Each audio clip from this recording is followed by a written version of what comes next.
चांदूर बाजार शहरात कुटुंबावर दबाव टाकून ख्रिस्ती धर्म परिवर्तन करण्याचा कट उघडकीस। नमस्कार, आपण पाहत आहात सहारा समाचार आणि मी संकेत।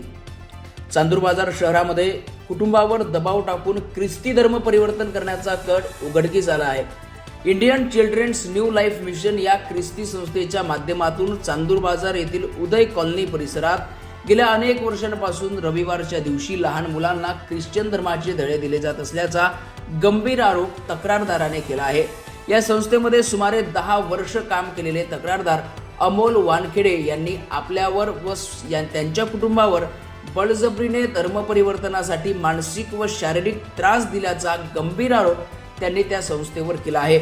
या प्रकरणी अमोल वानखेडे यांनी आपल्या कुटुंबासह थेट चांदूर बाजार येथील पोलीस स्टेशनमध्ये धाव घेऊन तक्रार दाखल केली असून या प्रकरणाची सखोल चौकशी करून संबंधित आरोपींवर तत्काळ गुन्हा दाखल करण्यात यावा अशी मागणी करण्यात आली आहे। या प्रकरणाला विदेशी कनेक्शन असल्याचा संशय देखील व्यक्त येत असून त्यामुळे परिसरात एकच खळबळ उडाली आहे। चांदूर बाजार प्रतिनिधी करण खंडारे यांचं हे वृत्तांकन। नमस्कार, मी करण खंडारे। सहारा समाचारमध्ये आपलं स्वागत आहे। गेल्या 10 वर्षांपासून एक वंचित घटकाचा व्यक्ती ख्रिश्चन संस्थेमध्ये काम करत होता। त्या संस्थेच्या माध्यमातून रविवारच्या दिवशी लहान मुलांना गोळ्या बिस्किटचे आमिष देऊन त्यांना धर्म परिवर्तनाचा पाठ पडवला जाते। त्यानंतर जे व्यक्ती त्या संस्थेमध्ये कामावर होते 10 वर्षापासून त्यांना सुद्धा धर्म परिवर्तनासाठी त्यांनी बळजबरीने प्रोत्साहन केलं आणि ते प्रोत्साहन केल्यानंतर त्यांनी त्या व्यक्तीने चांदूर बाजार पोलीस स्टेशन येथे तक्रार दाखल केली। आपण त्यांच्याशी हे प्रकरण जाणूया, नेमकं काय प्रकरण आहे। अमोल भाऊ, गेल्या अनेक वर्षांपासून तुम्ही त्या ठिकाणी काम केलं आणि त्यानंतर तुम्हाला बळजबरीने धर्म परिवर्तन करण्यासाठी त्यांनी प्रोत्साहन केलं, नेमकं काय प्रकरण काय? प्रकरण असं आहे की या 10 वर्षामध्ये मला एक गोष्ट समजलेली आहे की त्यांचा उद्देश हा आहे की लोकांना लालच द्यायची, तुम्हाला काम देऊ, तुम्हाला घर बांधून देऊ, तुमच्या लेकरांचं शिक्षण करू, अशी लालच देऊन ते धर्म परिवर्तन लोकांचं करतात आणि त्याचे व्हिडिओ आणि फोटो ते विदेशामध्ये पाठवतात आणि त्यावर ते पैसे कमवतात। आणि विशेष म्हणजे संडे स्कूलचे लहान लेकरं आहे, त्यांना बाहेरगावावरून चांदूर बाजारवरून बिस्किटच्या पुड्याची आणि आलू चिप्स किंवा आपलं चॉकलेटची लालच देतात आणि लालच देऊन त्यांना धर्म परिवर्तनाचा पाठ पडवतात। आपल्याला काय वाटते की हे कनेक्शन कुठपर्यंत आहे? पोलिसांकडे आपण तक्रार दाखल केली आहे, पोलिसांच्यावर काय म्हणतात? मी पोलीस स्टेशन चांदूर बाजार या ठिकाणी मी तक्रार दाखल केलेली आहे।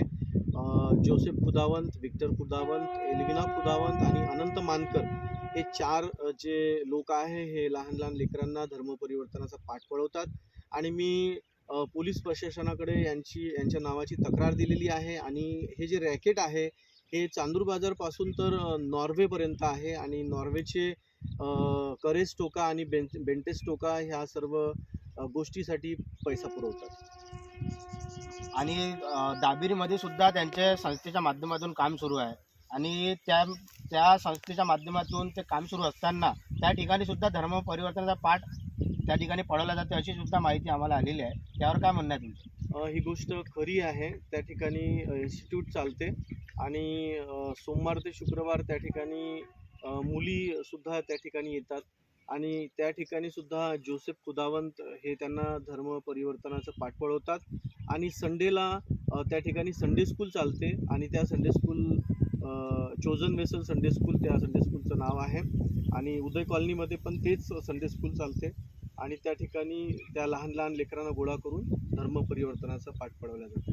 तर प्रशासनाकडून तुमची काय मागणी आहे, काय विनंती आहे का? मी ठाणेदार जाधव साहेब जे आहे मी त्यांना विनंती करतो की यांच्यावर कारवाई करण्यात यावी आणि लवकरात लवकर FIR दर्ज करण्यात यावा अशी मी त्यांना विनंती करतो आणि ही त्यांच्याकडून माझी अपेक्षा आहे।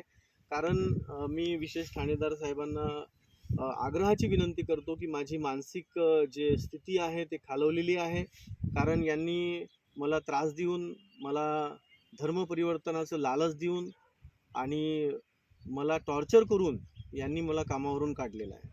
तर हे होते अमोल वानखेडे। यांचं म्हणणं आहे की मला लालच देऊन धर्म परिवर्तनासाठी प्रोत्साहन करत होते।